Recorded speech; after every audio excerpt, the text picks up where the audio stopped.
जय माता दी भक्तों, आप सभी को शारदीय नवरात्रों की ढेरों शुभकामनाएं। ईश्वर की कृपा से आप सभी कुशल मंगल से होंगे। तो भक्तों, वीडियो को अंत तक देखिएगा। मैं आपको इस वीडियो में बताऊंगी ज्वारे किस प्रकार से बोए जाते हैं। तो देखिए भक्तों, गर्मी हो या सर्दी हो, चाहे गुप्त नवरात्रि हो, उसमें हमें ज्वारे बोए जाते हैं। तो ज्वारे बोने के लिए हमने यहाँ मिट्टी का पात्र लिया है। आप पात्र बड़ा सा भी ले सकते हैं, छोटा भी ले सकते हैं, जैसी आपकी सामर्थ्य हो वैसा पात्र लेकिन मिट्टी का जो पात्र होता है वो शुद्ध माना जाता है और शुभ भी रहता है। तो इस प्रकार से हम 3 बार कंठ में कलावा बांध देते हैं। इस प्रकार से कलावा माता के पूजन में बेहद ही शुभ माना जाता है। इसे रक्षा सूत्र भी कहा जाता है। तो इस प्रकार से नवरात्रों में हमें ज्वारे बोने के लिए हमने पात्र ले लिया है मिट्टी का, और इस तरह से कंठ में कलावा बांध लिया है। और हम चंदन से, आप चाहें तो रोली कुमकुम से भी स्वास्तिक बना सकते हैं। स्वास्तिक आप पूर्ण बनाएं, और जब ये आप स्वास्तिक बनाएं गणेश जी का ध्यान करते हुए, माता का ध्यान करते हुए, और मन ही मन जय माता दी जरूर से बोलते रहें। क्योंकि हम नवरात्र में ज्वारों की बोने की सही विधि बता रहे हैं। क्योंकि ज्वारे बोने से जब वो अंकुरित होते हैं तो इससे हमें संकेत मिलता है कि हमें माता के दर्शन हो गए हैं।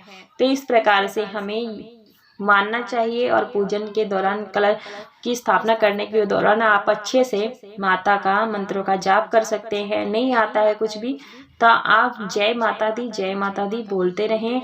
इस तरह से हमारा पूर्ण स्वास्तिक बन करके तैयार हो जाता है। उसके बाद हमें क्या करना होता है, ये जो पात्र है, पात्र के ऊपर हमें चंदन से, नवरात्रि हैं तो आप यहाँ पर 9 टिकियां लगा लें चंदन रोली कुमकुम से।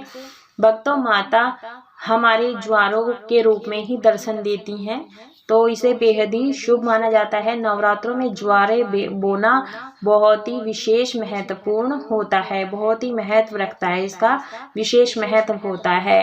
तो इस तरह से हमें 9 टिकियां लगा लेनी है। नवरात्रि 9 दिन के होते हैं। तो इस प्रकार से आप तिलक लगा लें। आप तो लाल चंदन से भी तिलक लगा सकते हैं। इस प्रकार से अच्छी प्रकार से पात्र को सजा लें। क्योंकि अगर हम कोई चीज़ अच्छे से सजाते हैं तो हम क्या, भगवान भी उस चीज़ को देखकर बहुत आकर्षित होते हैं, प्रसन्न होते हैं, खुश होते हैं। उसके बाद हम यहाँ पर अक्षत पुष्प डाल देंगे। हमने इस तरह से गणेश जी का पूजन कर लिया है। और जो हम मिट्टी लेंगे, हम मिट्टी, और जैसे हमारी रेतली मिट्टी होती है आप वैसे ले लें। चाहे आप चिकनी मिट्टी भी ले सकते हैं, इसमें थोड़ा सा रेता मिला लें तो पोरस हो जाती है। तो इस तरह से हमें यहाँ पर अच्छे से भर लेना है कटोरे को या पात्र को, मिट्टी के पात्र को। और ध्यान रखें, ये इसमें रेत मतलब बजरी नहीं होनी चाहिए, खुरदरी नहीं होनी चाहिए, सॉफ्ट मिट्टी होनी चाहिए। जैसे हम गमलों में डालने के लिए लाते हैं, रेतली मिट्टी होती है, चिकनी मिट्टी होती है। अगर कुछ ज़्यादा ही चिकनी मिट्टी है, इसमें थोड़ा सा रेता मिला लेंगे तो वो इस तरह से सॉफ्ट हो जाएगी।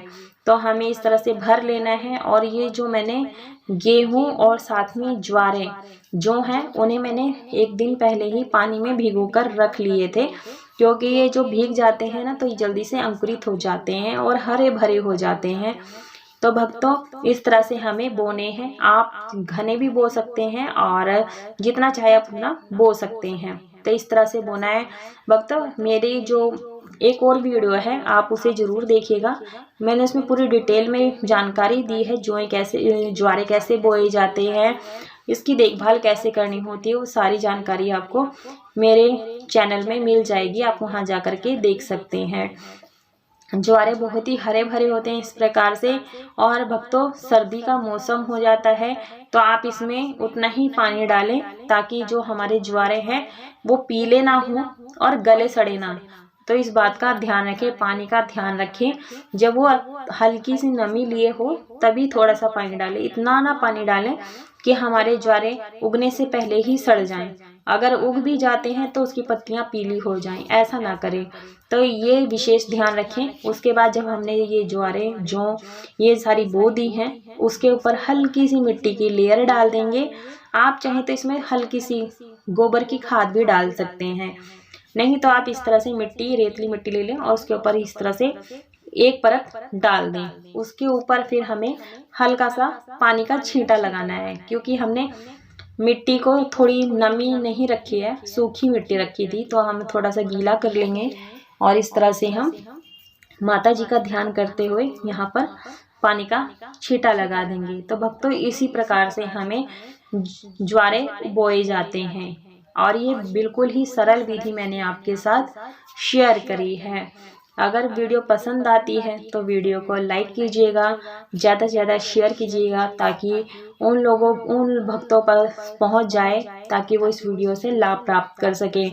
यदि आप मेरे चैनल पर पहली बार आए हैं संदीप भक्ति ज्ञान गंगा पर, तो चैनल को सब्सक्राइब अवश्य रूप से कीजिएगा। साथ में बेल आइकन प्रेस करना ना भूलें, ताकि मेरे नए वीडियोज़ के नोटिफिकेशन आप सभी को सबसे पहले मिल सके। तो ज्वारे इसी तरीके से बोए जाते हैं।